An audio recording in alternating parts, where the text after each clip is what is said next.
নেপাল তো আজকে 4 রান হেরে গেছে। এটা জাস্ট অকল্পনীয়। যেখানে লাস্ট ওভারে দরকার ছিল 6 বলে 10 রান, কিন্তু সেই রানটা করতে পারলো না নেপাল। স্যাম কারান সত্যি আজকে সুন্দর বোলিং করেছে, যার জন্য নেপাল আজকে হারের সম্মুখীন হতে হলো।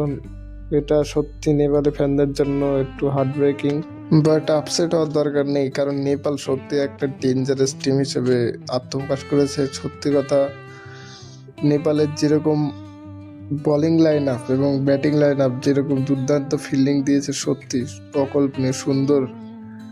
এখন যদি পাকিস্তানের সঙ্গেও নেপালের ম্যাচ করিয়ে দেওয়া যায়, তো পাকিস্তানকে আশা করি আরামসে হারিয়ে দেবে এবং বাংলাদেশ তো ওর সঙ্গে পাত্তাই পাবে না। এই দক্ষিণ এশিয়ার যেসব টিম আছে, যেরকম শ্রীলঙ্কা, সব টিমকে আশা করি তার থেকে বেটার পারফরমেন্স করেছে নেপাল। এখন দেখা যাক যে সামনে আরও তো ম্যাচ আছে, দেখা যাক যে নেপাল কি করতে পারে, সেটাই দেখার।